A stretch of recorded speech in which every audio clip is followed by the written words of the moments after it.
Hey guys, welcome back to the channel. Sorry, it's been a minute. We've been super busy here at the shop. I thought this winter it wouldn't be, and best December and January on record for us here at the shop. So thank you guys for all the support. But what's cool this morning is we're gonna talk about this 125 RX right here. I do have a 250 sitting next to it because we're gonna kind of show what we built and why.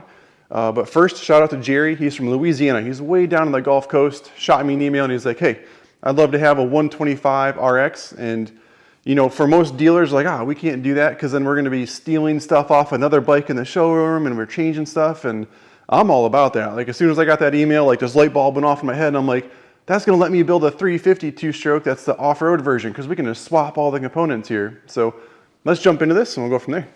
So I took my shoes off because the shop floor, we just cleaned the heck out of it and it's squeaky. So what I thought we should do first is show you that if you wanted to buy an RX out of the showroom, this is the 250 version. You get the blue wheels that are a 2119, no skid plate, trimmed down wire harness, so we don't have a big gaudy left and right kill switch, no lights. You can see the wiring just trimmed down to 3 wires, map switch, start and kill switch, number plate in the front. You get a smaller gas tank, you know, instead of the 2.5, it's just about 2, I believe. You can see the hose kit, it doesn't have the thermostat in it, and we're going to talk about that in a second. Again, there's that 19-inch rear wheel. It's really cool. A different tire, too, on the moto bikes. They come with a more aggressive. I think I would definitely run those for sure. And the RX model has the aluminum subframe, so you can kind of see all the way down through. I did a video on Braxton's 200 that we just built, and we did the aluminum subframe upgrade kit. You can kind of see it poking out right here. So that's just a quick rundown of an RX. So let's jump into that thing. Thought we should showcase what we actually started with. So this was a 125 race edition. You can see it's got the 2118, the black wheel set. It's got the different graphics and fenders on here. Now, because it's the RX, I asked them, I'm like, what do you want? Do you want to keep this plastic set or do you want to be a true RX? So over here you can see we stole all of the plastics off of the actual RX 350, and I'm still struggling to find a decal to get rid of that. It does say 125 over here, but you can see on the standard 125 race edition, we have the headlight, we've got all of this stuff up on the bar, right? We've got all of our cluster, we've got our display, look how big that wire packet is compared to, we'll talk about it in a minute, what we got rid of there. So you can see how much bigger that gas tank is. You can barely see into the cylinder. You can't see any of the hoses. Look how open that is right there. So the gas tank definitely got smaller on them. The rear tailpiece is gone there. It's got all the brake sensors still. We got the rear one, and then we got the upper one here as well. And we'll kind of dive into all that in a minute, but that's what we started with, and that's what we finished with.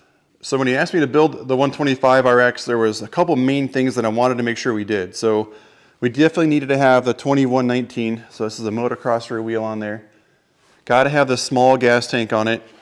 I wanted to make sure we changed the wire harness out. So those are the main things that we did to turn this into an RX. I wish that this was an option from Beta right from the factory, because for example, that RX, I think it's like $9,700 retail, where the race edition version is like right around 11 or something. So you're saving a lot of money by buying it stripped down. If we could have like a 125 stripped down in price, we could sell a lot more. And we do really well with the 125. So I bring in a bunch of leftovers, and I want to keep the next generation riding.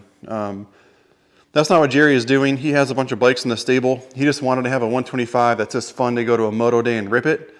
And so we weren't building this for a kid, but just for an adult, just to go out on vintage days or track days and have a great time and really feel like you're moving. So I wanted to make sure we did the wheel set, and it came with the better motocross tires on there. Now I am shipping a set of Dunlops. He is going to get the AT82s, which I don't know if I need to really show you all this, but 82 is way up top there, and then there should be some 82 fronts sneaking in here somewhere. So there's the 82 front. That's what he's going to end up putting on it. But we always tell people, like, hey, why don't you burn the stock tire off, break the bike in.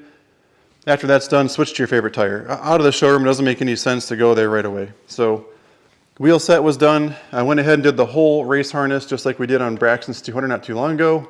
Now keep in mind, the 125s are a kill switch only. There's no electric start. So these bars are so clean. I've got nothing on this side besides the clutch perch. I did leave the map switch in the middle because they do make a difference. And then the kill switch here on this side. So super clean on the bars. I used a nice little tail right there, and I got all the wires running down perfectly. really nothing extra, you know, nowhere for wires to kink or pinch. Look how simple these race harnesses make these bikes. I did our custom 3Cs, this is for the steering lock cover.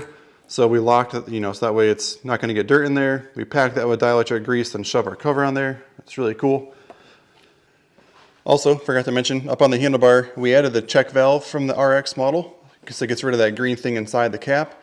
And I brought it around, we tapped the frame and put the actual beta elbow right in there.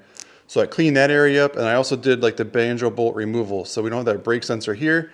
The brake sensor is different on the new models. It doesn't actually go into the system. It's actually just like the external ones. So we got rid of that as well. So a couple little things he didn't ask me to do, but I thought was really important to finish the job. Number plate, and then the race harness, you know, you can kind of see it sneaking down through. I'm so picky. Everything is dielectric greased, routed perfectly. And the 125s make this easy.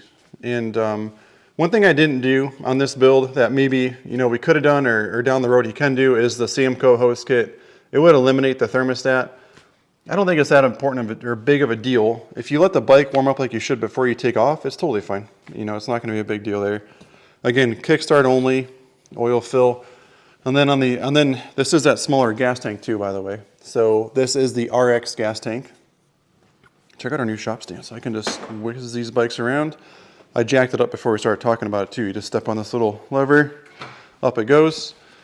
And one other thing I didn't do was the aluminum subframe kit. And again, I don't really think it's all that important. If you just want to go out, burn some laps on the track, you're never going to know aluminum versus the plastic subframe.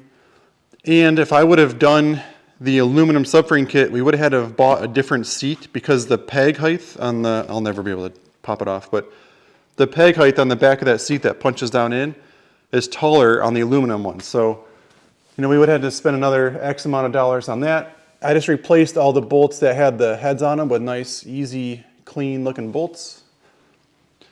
And I made sure that we swapped the sprockets because the 350 has like a 47 or 40, it's a really small sprocket. I made sure that we kept the right size sprocket on the wheels. So the gearing is correct. I went ahead and did a TPS delete as well. I didn't tell him I did that, but I threw that in there, took the TPS sensor off just to have a cleaner look. So that's cleaned up, and that kind of wraps up the build. Like I said, the two things I could have done would have been coolant hose kit, aluminum subframe. Again, neither of those I think were super critical on this build, but I really want to thank him from Louisiana for choosing us at 3Cs. We're up here in New York. It's going to snow 8 inches today, literally. That's what they're calling for. So thank you so much for letting us build your dream bike. And if you guys want something cool like this, give me a call. I'm always down to build fun stuff. So enjoy the ride. See you in the trail. So right here at the end of the video, I'm going to give you one sales pitch, and it's if you guys are buying your beta parts on betausa.com, if you don't mind choosing 3Cs Recreation as your dealer when you're setting up your account, we get a really small commission on those parts. So helps us do these additions. It helps us go to 30 plus races a year. I've got like 9 guys that we support out of the shop here. Lets me make videos like this, and it lets us just love the beta community and give back to it. So if you guys are on the beta website buying your parts, please choose 3Cs Recreation as your dealer.